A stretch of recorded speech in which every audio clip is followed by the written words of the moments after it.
And we are live with another edition of the All Gas No Break Sports Show.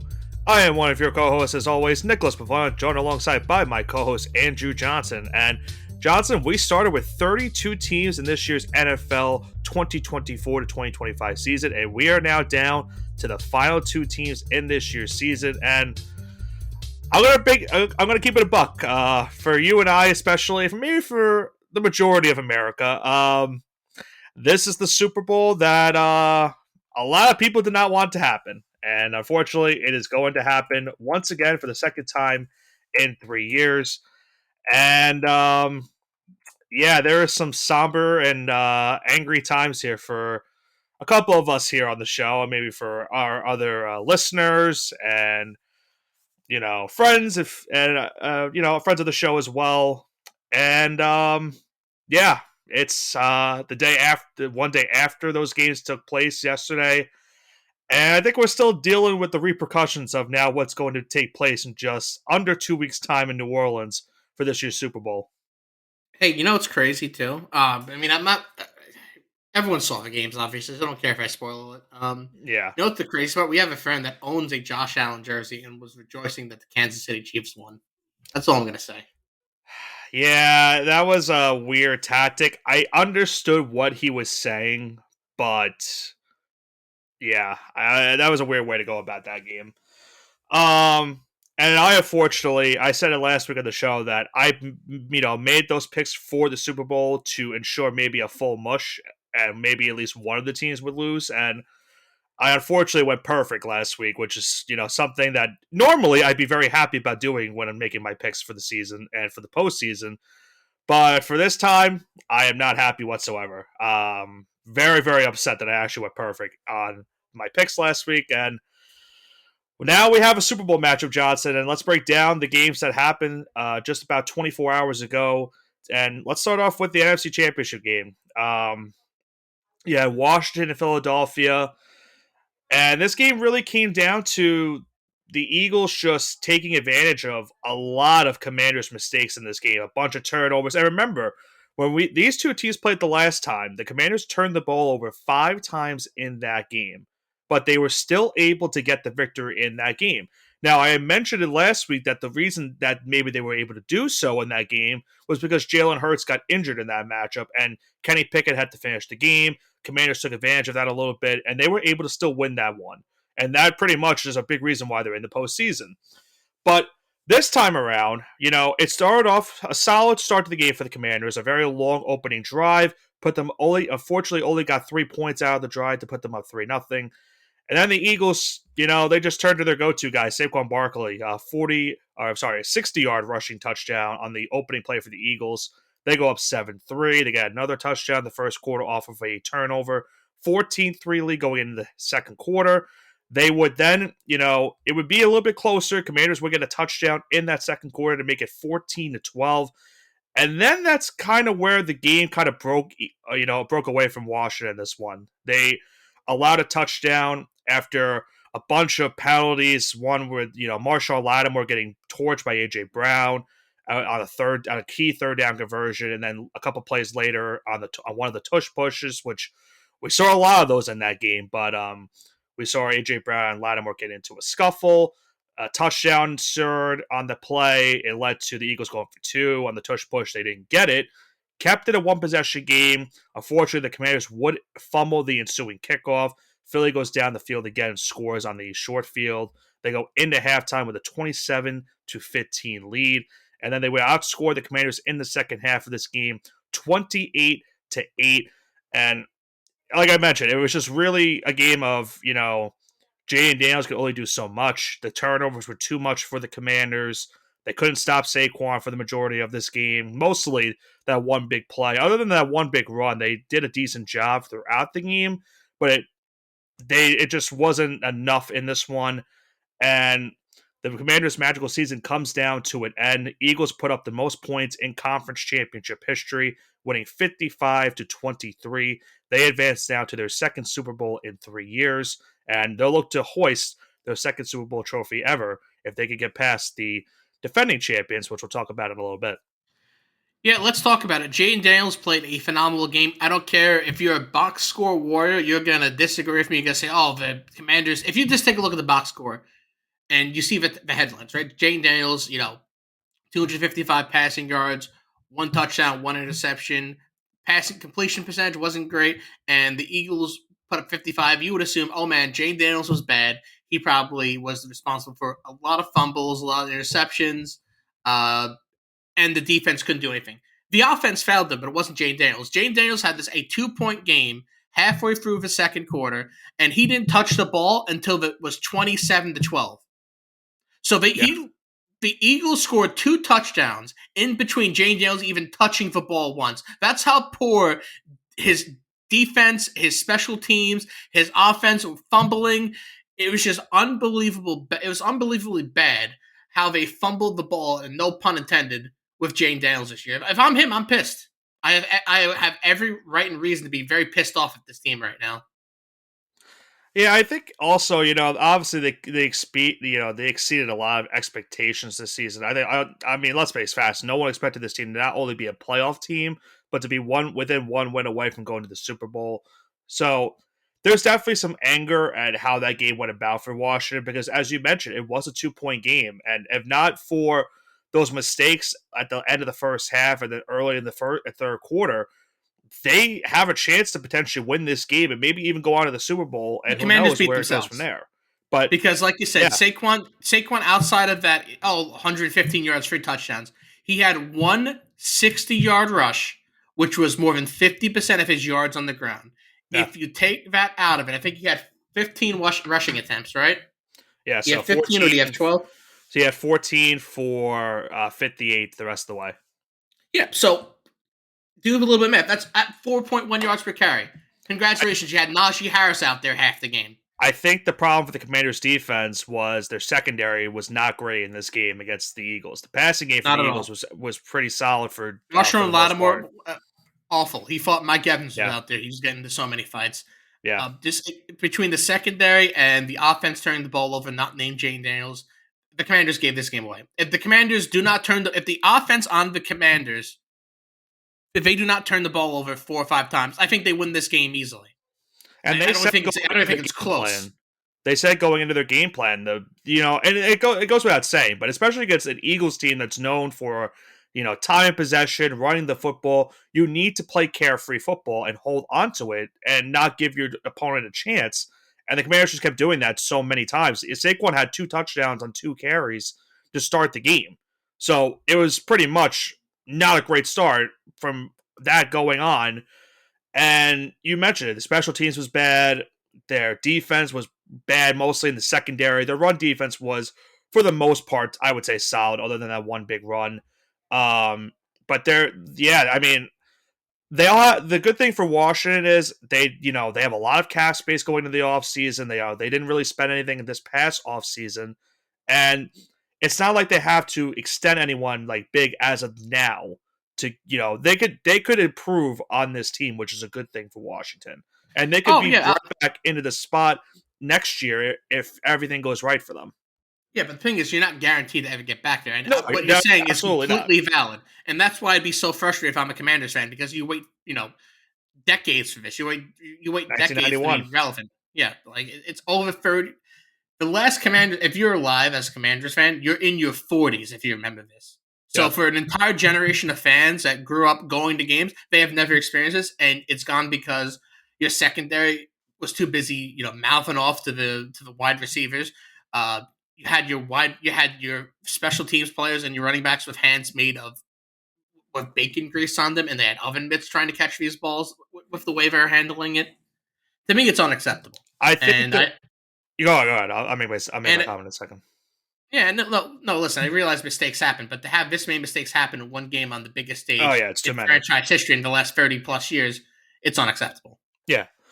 And I'm looking at the Commanders offseason. They're going to have the third highest cap space going into the offseason, which is a very good get for a team that just made the conference championship game. And if you look at some of the free agents that they have as well, they're going to probably need an upgraded wide receiver. We've talked about T Higgins a little bit. I mean, that might be enticing for a guy like him to play for a team that's got another LSU alum that just made a conference championship game and could really use another big time target outside of Terry McLaurin. So that could be a name to look out for Washington. They need a safety as well. Who knows the status of Zach Ertz? He might retire at the end of this season. And Bobby Wagner, the same thing with him. Does he retire at the end of the year? So a lot of questions for the Commanders in terms of free agency, but they have so much cap space to work with that this really could be a not. I would say that it's a positive that they lost this game, but it's a positive that they got this far, and a team could look at them being like, wow, this team has a lot of cap space. They can really build around this young core that they already have, and they could get another 10 plus win season next year for years to come, as long as Jay Daniels has enough protection around him, has enough weapons outside of him as well. If I'm the Commanders, I'd buy my defense. They need secondary bad. I would buy my secondary, I'd buy my defensive line, and I would build my offense in the draft. There's a lot of offensive weapons. I think they could get a guy, a stud wide receiver or a great running back in the late first, early second round. So I would definitely prioritize buying my defense and drafting my offense. This is a good draft. I'm glad you brought that up because this is a good draft in terms of finding a wide receiver at the end of the first round, because they're going to be drafting, I believe, number 29 in this year's draft. So they could find a receiver like Emeka Ibuka from Ohio State, a Luther Burden from Missouri, like guys like that. Matthew Golden from Texas. Like there's guys like that in the draft that are first round talent wide receivers that will be there most likely at the end of the first round. So I agree with that strategy 100%. I think they could go after a big time, defensive player in this upcoming free agency. If you're looking at a corner, there's guys like Trevarius Ward and DJ Reed, Javon Holland at safety. I just mentioned previously, trying to get a receiver. If you really want to go that receiver route, you could get T. Higgins. There's also guys like, Nick Bolton and Dre Greenlaw if they go to free agency, if they want to try to replace Bobby Wagner. There's a lot of possibilities and opportunities for Washington to improve on this already solid season that they have and maybe get back to the spot next year and maybe even go further and go into their first Super Bowl since the 1990s. So the future is definitely bright for this team. And it sucks to say that as a Giants fan, but that is the cold hard truth. There's a very bright future for this Washington Commanders team. And unfortunately for me, Johnson, I have to now watch a Philadelphia Eagles Super Bowl, and it's being carried by a former New York Giant, Saquon Barkley, to that spot. So, and don't forget, Tom Brady is going to be the commentator as well. I gotta say, I'm not as bothered by Brady. Like, Brady never really pissed me off to a lot of people. I get it. People had hatred towards him for a while because he was so good. It wasn't because, yeah. But in fairness, that's how you feel about Patrick Mahomes for a majority. Am I fair to say that or no? No comment. Okay, but that's what I'm saying. Your hatred towards Mahomes is because of how good the Chiefs. You might say they've been bad or lucky, whatever it may be. It's just they've been consistent. And Brady, I mean, he had phenomenal numbers, and everyone hated the Patriots because they were just so consistent and good at winning Super Bowls each and every other year, pretty much. So that's where I get it. But I don't really mind him as a commentator. I honestly prefer him over Romo at this point because I know people are starting to lose their interest in Tony Romo as a commentator. They like Brady a lot more, which I thought that was going to be possible. Well, he's a professional no matter what he does. He always tries to strive to the highest degree possible, so that doesn't surprise me. And Brady's going to be very busy once the season ends because he'll be trying to help the Raiders try to fix their mess from this past season. He has 6th overall draft pick. I know there's a certain quarterback that he would like to take in the NFL draft, but he's got a little bit of a ways to go until we get to that spot in the season. But that's the beauty of this NFL, the NFL Johnson itself. Once the Super Bowl ends, yes, it sucks that football is over. But just about a month afterwards, or maybe 2 months afterwards, I should say, we have the NFL draft, and we're right back into the swing of things in terms of talking football once again. So there's that, but there's still one more game to talk about, and it's a guy that I just alluded to earlier. Let's talk about Patrick Mahomes and the Kansas City Chiefs in a thrilling AFC Championship rematch with the Buffalo Bills. Johnson, it's been said to say, I mean, this is, teetering on, the rivalry that we saw with Brady and Peyton Manning in terms of, you saw so many matches in the playoffs between these two guys. And you're kind of seeing that similarity with Patrick Mahomes and Josh Allen. And unfortunately, the similarity is also from Tom Brady and Peyton Manning because Tom Brady would always get the better of Peyton Manning when it came postseason time. And that's unfortunately what it has been for Josh Allen when it comes to facing Patrick Mahomes in the playoffs. I believe 5 years, if I'm not mistaken, 4 of the last 5 years that Allen's been in the playoffs, he's unfortunately been eliminated by the same Kansas City Chiefs team. And this one maybe didn't sting as much as the other ones. It definitely stings regardless. But that 13-second one out of his 2021, that's definitely the one that stings the most. But this one's probably a close number 2 for the Buffalo Bills. They were in this game. It was pretty much back and forth between these two teams. They're trading punches, between each other, and say what you want. There were definitely a good amount of questionable calls from the referees in this game. It pretty much goes with the territory of a Kansas City Chiefs game at this point in the season, and pretty much any other season with this team. And Buffalo, to their credit, they did have a chance towards the end. They had about 3 minutes left in this game to try to go down the field and either tie the game with a field goal or get a touchdown to get the lead. But unfortunately, a pass goes right through Dalton Kincaid's hands. It falls incomplete on 4th down. Bills will turn the ball over on downs. The Chiefs will get it back. They would get a couple first downs to clinch this game and clinch another spot into the Super Bowl. They win 32-29 the final.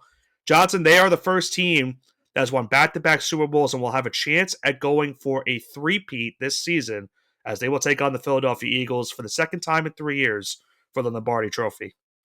Yeah, I mean, you can call a spade, Nick. There were questionable calls, and the calls were egregious.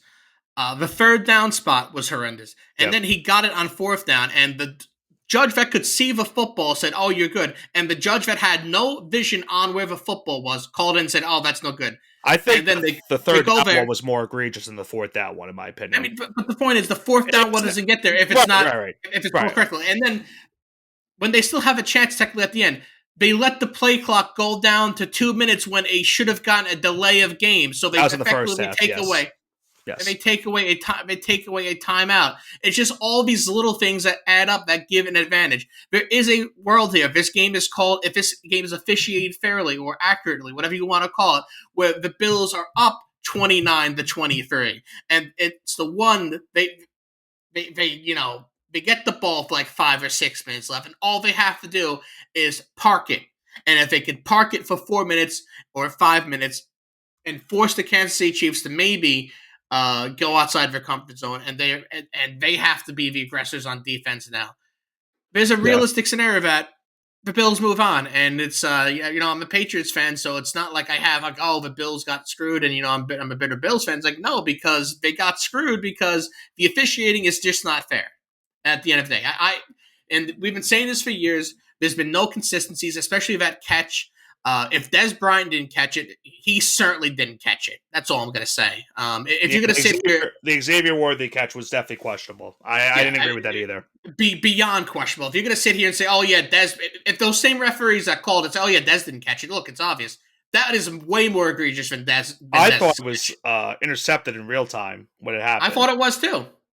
I thought it was too, but yeah, I'm not discrediting it. I think, like I said, like when I made the comment about the 3rd down, it makes it unwatchable. It makes the game unwatchable for the casual fan. Oh, it's great! Like, oh yeah, look at this dynasty. Patrick Mahomes so great. Travis Kelce, Taylor Swift, views, yada yada. Roger Goodell, and I really think this is more of a conspiracy theory, but the reason why Roger Goodell has been pushing this team so much is because he absolutely despises Brady and Belichick, no matter what he did, what rule changes he put out there, what suspensions he gave them, what scrutiny he gave them.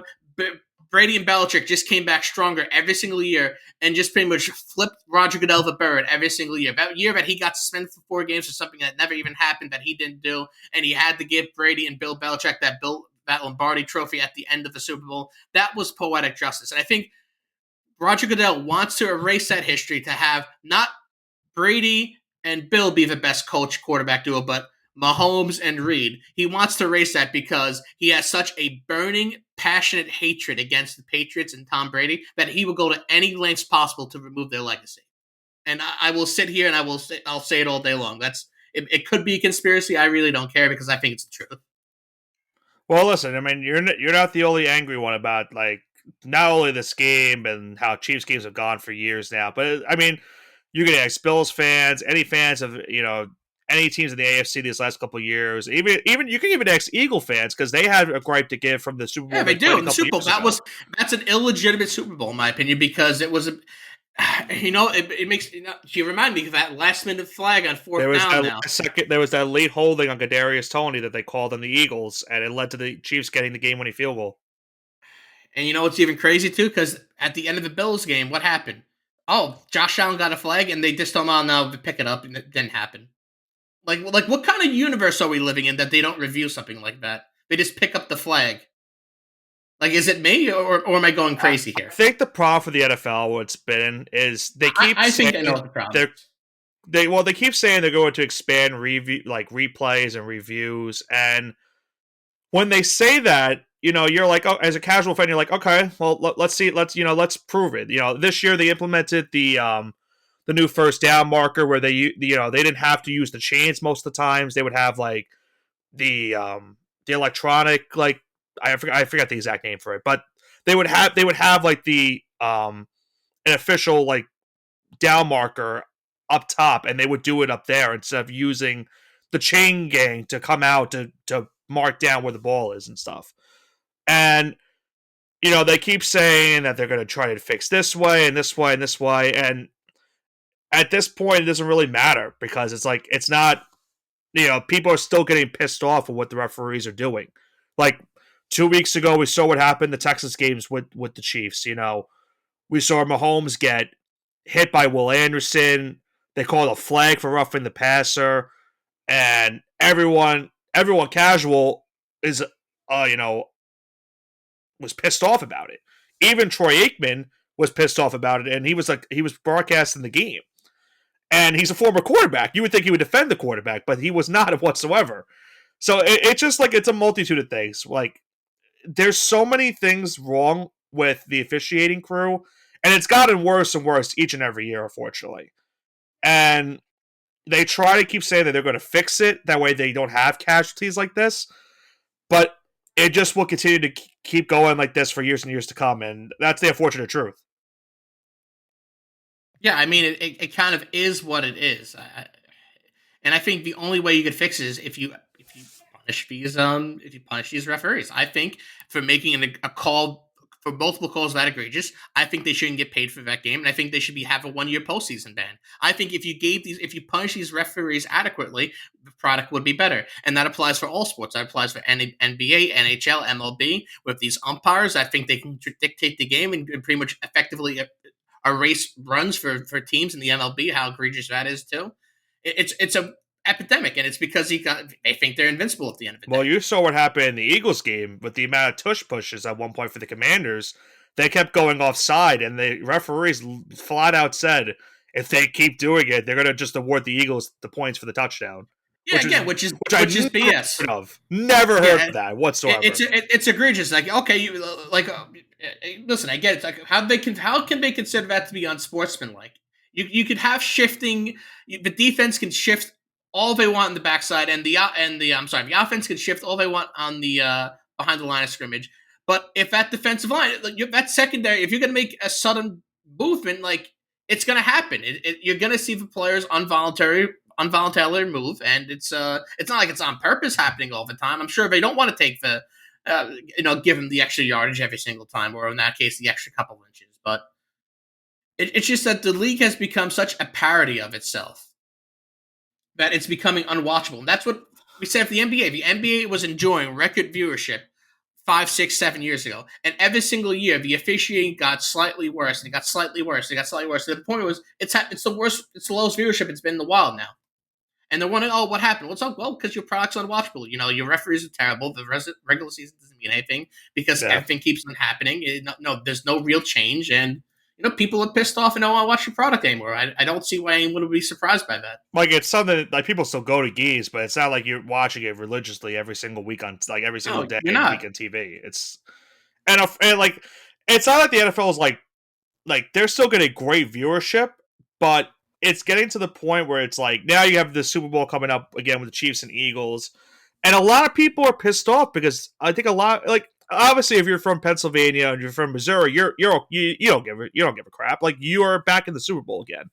But a lot of people, the first time these two teams played, they didn't want to see this happening. Now they're back in it. They don't want to see it happen again.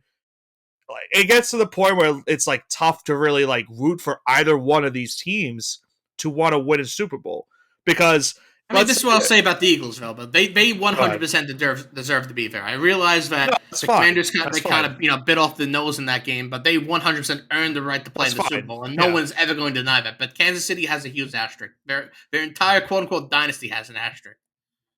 I think for me it's like in my perspective, like obviously when I talked about this game, like when I talked about this potentially being the Super Bowl last week, I said this is possibly the worst outcome because for me, you know, I don't obviously want to see a Philadelphia team win another Lombardi. Like I rooted for the Patriots that one year. Like I didn't want the Patriots to win, but I had I to. remember. I do remember that. Um, and I rooted for the Chiefs, a couple years ago because even though I didn't want them to win, I had to root for them. I'm not going to want the Eagles to win, and unfortunately, I'm going to have to do it again. I'm going to have to root for the first three-peat in NFL history. I don't want it to happen. I will never do that. I get it from your This perspective. You have to. You this don't. is an Eagles household for the next 2.5 weeks. I understand it. Listen, I'm not. I don't agree with it, but I understand it. You don't. You're not a fan of the Chiefs.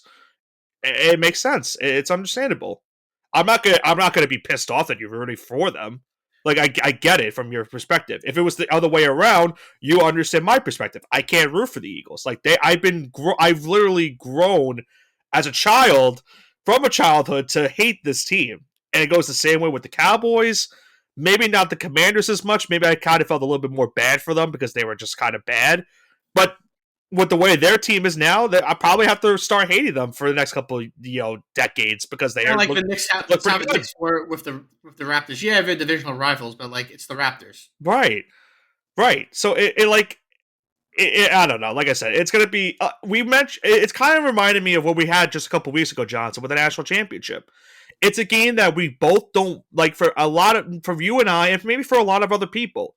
We don't want to see either of these teams win, but we're going to have to root for one of these teams that we hate to win. Unfortunately, because someone has to come out on top. Like you and I both rooted for Notre Dame. We didn't want to root for Notre Dame. We had no other choice. There was just no other choice at the end of the day. Um, but Well, I think before we transition into the mushing hour now, let's yeah, talk about some head coaching hires. I will say one last thing. I just wanted to talk about the Bills for a second because this was another tough ending to their season. They obviously revamped their roster last year after missing out, after losing in the playoffs to the Chiefs on that heartbreaking field goal. They got rid of Diggs. They got rid of a bunch of other guys like Micah Hyde and Jordan Poyer in their secondary. And now going into this offseason, they have a couple more big free agents.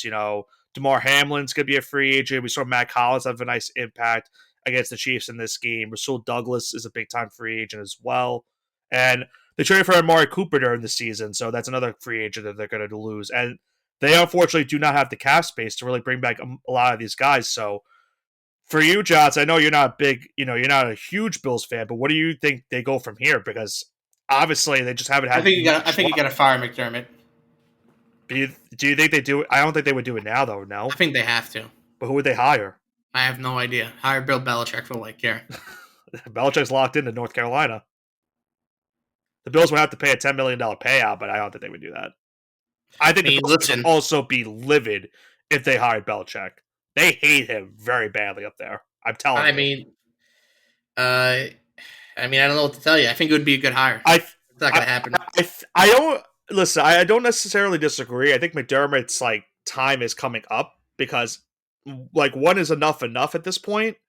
Like there was definitely questionable decisions he made in this past game, like challenging the catch. I didn't hate it as much. Like I get it. Like that probably should have been overturned.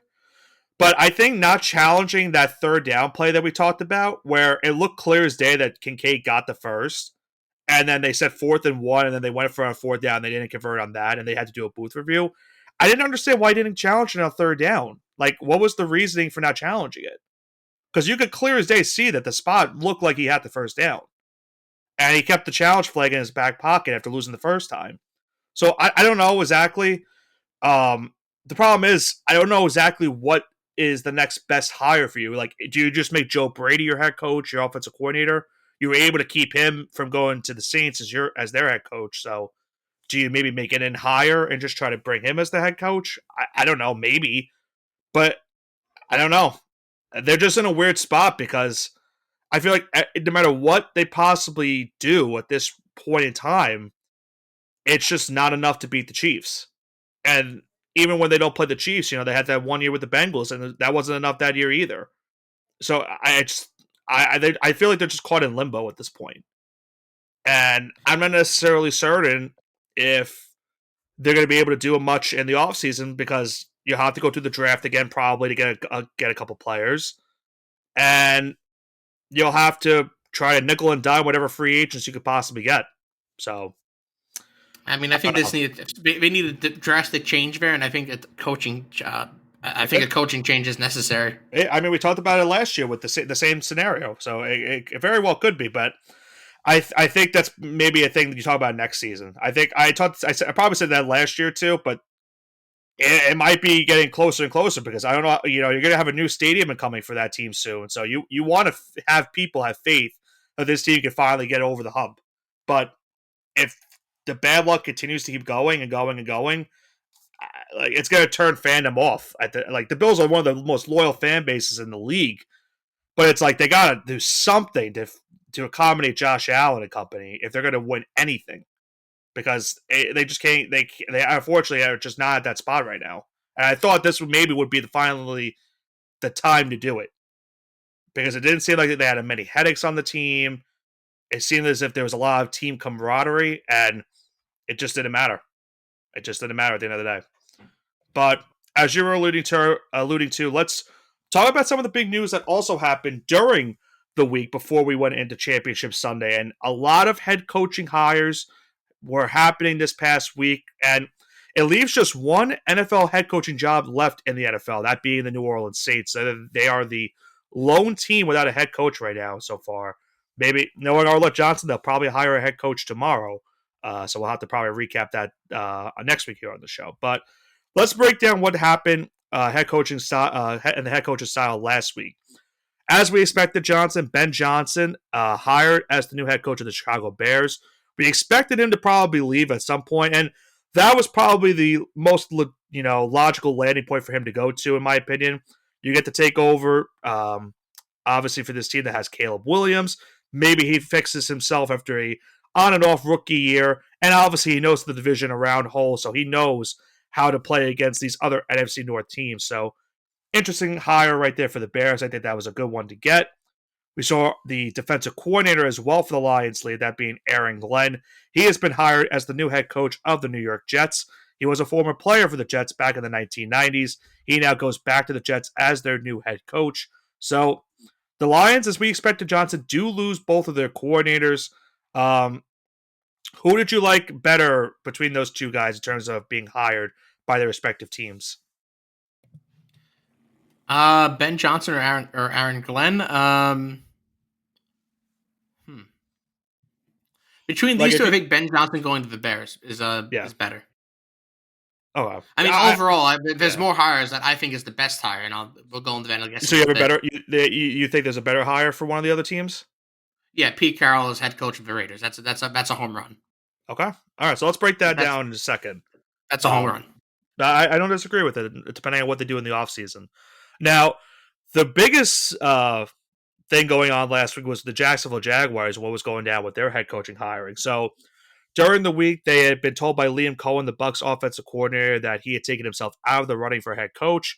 Because of that news happening, Shad Khan, the owner of the Jaguars, told Trent Baalke, their GM, listen, obviously things are going wrong with you at the helm at GM, and this was a long time coming, and it should have been done even before the season ended.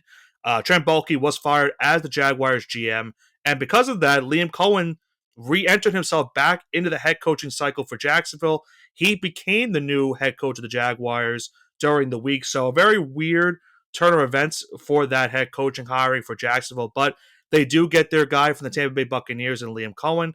And maybe that will fix the offensive issues that they had this past season. Trevor Lawrence, maybe we see a big resurgent year from him next season because we saw what Cohen did this past season with Baker Mayfield leading the league in passing yards and touchdowns. If I'm not mistaken, I'd have to look up the stats on top of my head. But I know Baker was at the top of a good amount of statistical categories in terms of passing.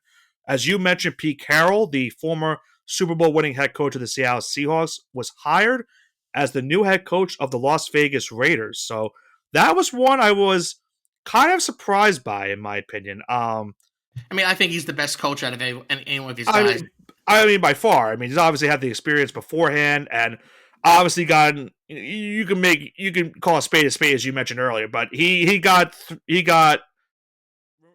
told to retire by the Seahawks last season so that they could hire a new head coach, and now he goes to Las Vegas to head coach a team that obviously has an aspiring rookie in Brock Bowers, their tight end. They have the 6th overall draft pick.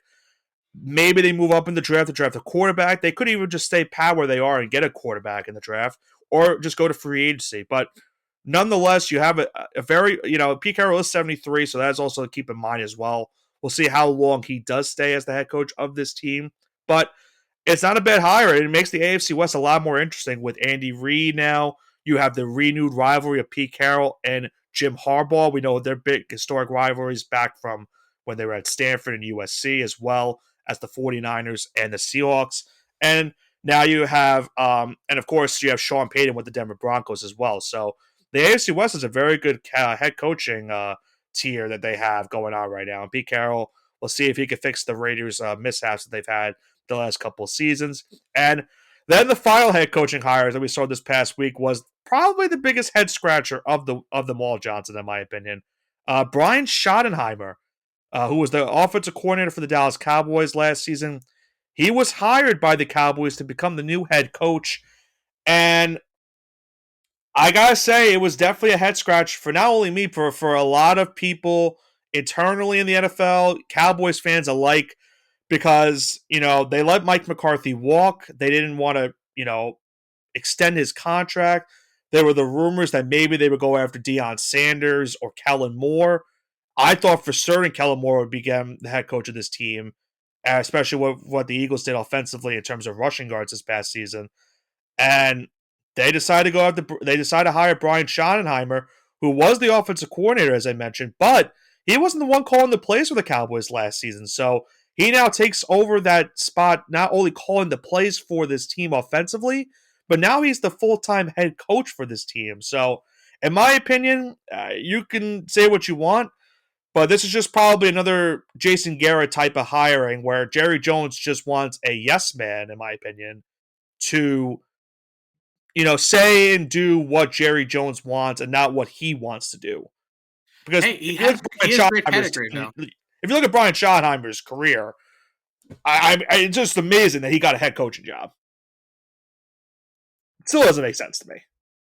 Listen, he's done his time in the league. He's probably been bouncing in and around the NFL or he has for a while, but he hasn't had good success. It's not been good. Listen, man, this is again. Would I hire Brian Schottenheimer to coach my franchise? No, for a second. I did think it was Marty Schottenheimer. Marty Schottenheimer died 40 years ago, so that made it even more confusing for me. I know. But yeah, if he could replicate the success his dad had, not in the postseason, but just as a regular season head coach, I think it would be a home run hire. But that is a very tall task to do.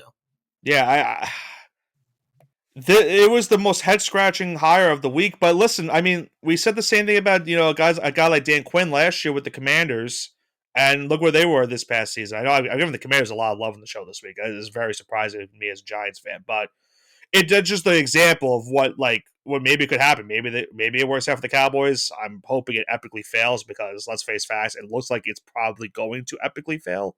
But I could be wrong. Maybe I am wrong about this entire thing. I just cannot believe that they went after Schottenheimer. It seems as if the Cowboys, who you would think would be the most prestigious job on the market became It's not they got 1997 anymore.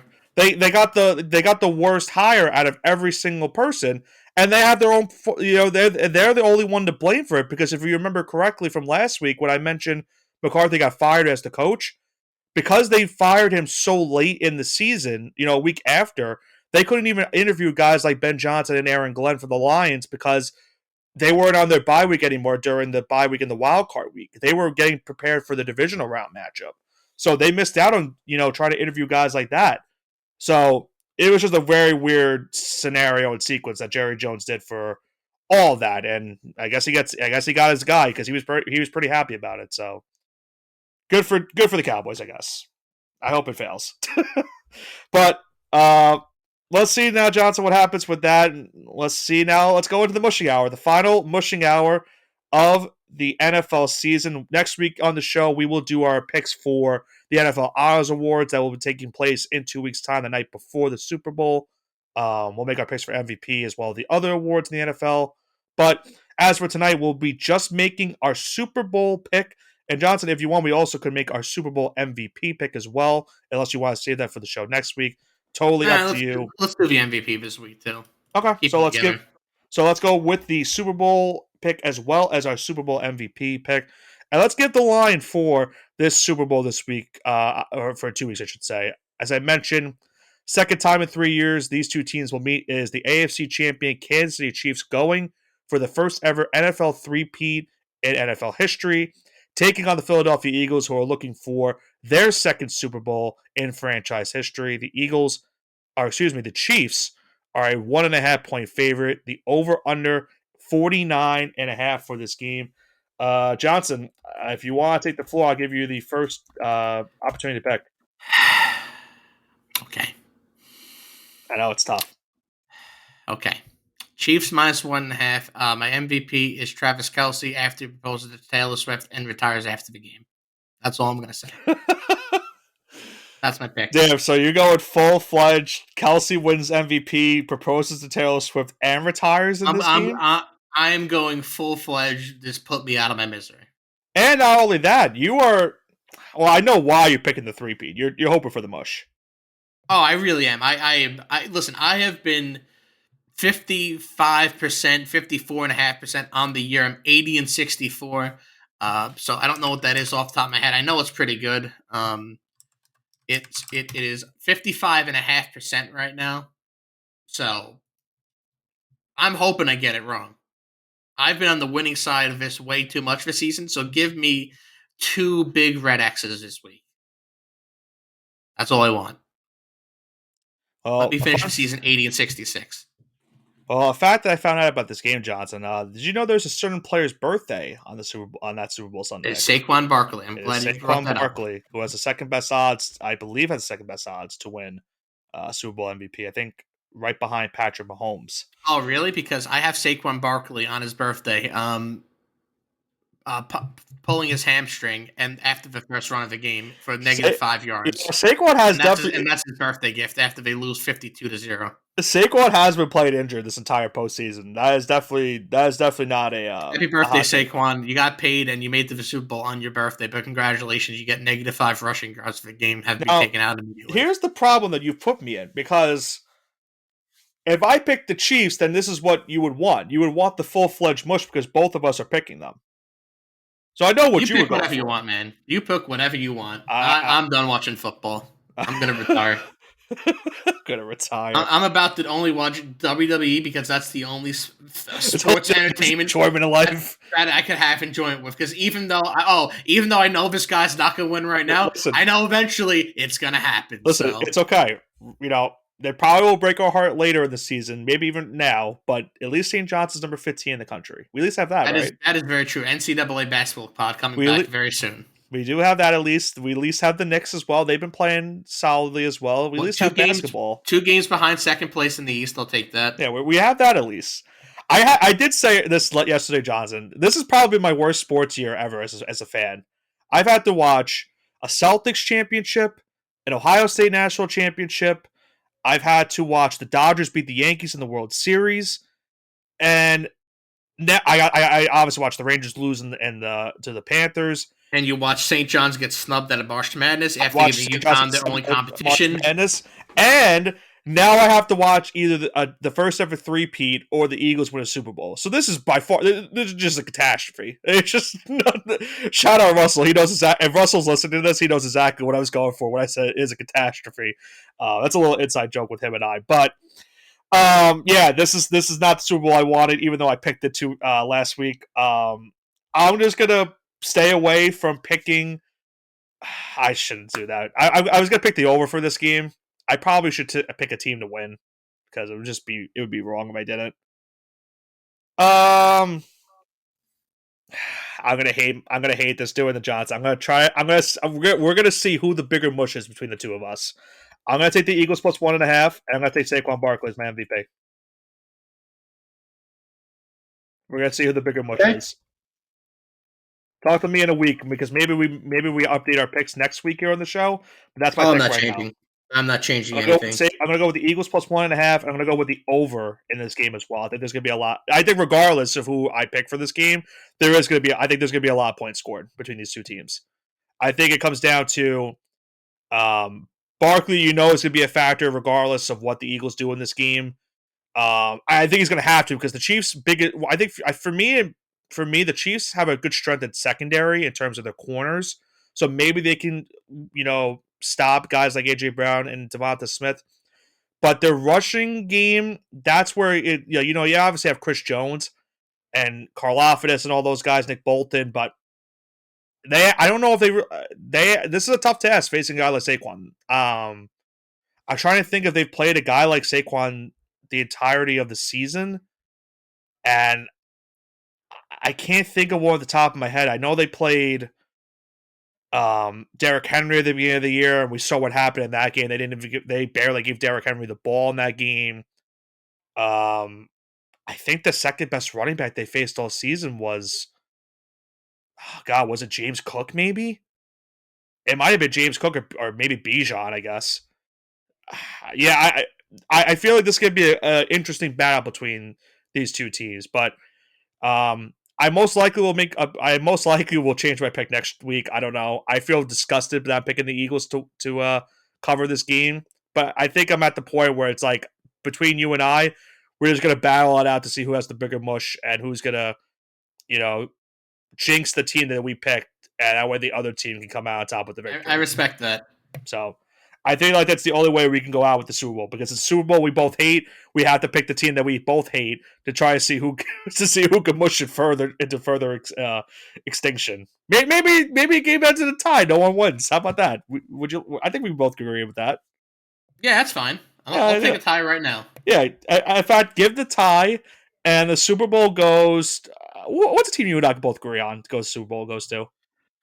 How about the Buccaneers? I don't hate that.